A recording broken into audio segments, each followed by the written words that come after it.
jaalachuun jibbinee jibba fedhii jamariifi akkan kaleessa taheen har'a sodaadhe malee takka lama miti koo daddabalee tan cabe irraanfachuu na didee gadhee garaa dadhabe.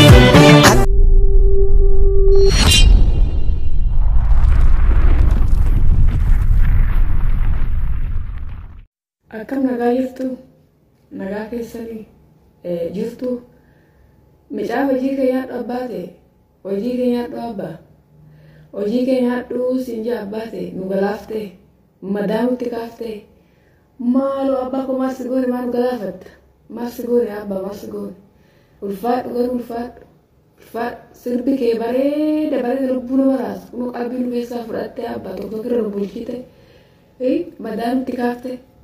Badata kau kan membene no kachifte aba takaka mukubembe bene no kusite aba ontu badaka mokate ontu gadiafate ga sefi sa gadiafate ka dua sefi go ete mulu gadiafate ga aba fadu ga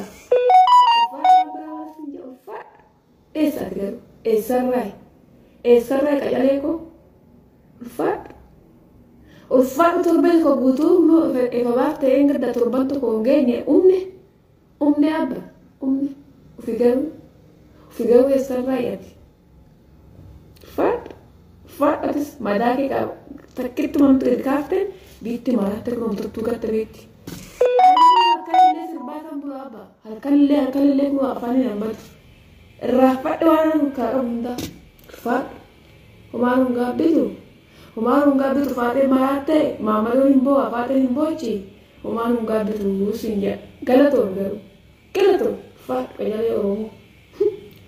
Keka ko, mana ko akte tu maduntuk teh. Serbana maduntuk, madumakin untuk. Eda untuk ku kama kap. Angin gadale tu itu percaya teragak. Baik teragak. Hatta gak di segan senagam tenda geribas. Geribas ga bakam go nare biaya oli gale.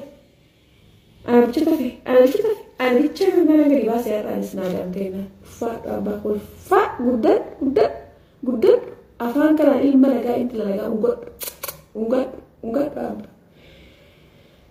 Fate fi mamado nga jajjabina sini hawa. Jabata gediya fata sefi dro samu sa kada bulu gediya fata. Aba shinti bekin kulkule samu mana kulkule. Samare na tinto na yam tegis almaban agare sama hasti samare mali diri agara akaman thare. Nabasu kita mah biasa tis, nabasu kita bau kita uji kan isi bau kita. Tapi tinggal nanti ada masih ya mama lagi nyana kan. Ani sama hasti got kan shashi kan akan itu coba. Nanti nok sama lagi tuan. Mata te guru mata te lagi akan samari. Uji kayaknya apa? Ulfat, mujrat, kambra dengan fatis fasga. Fate tu jajjabina ga mama do jajjabina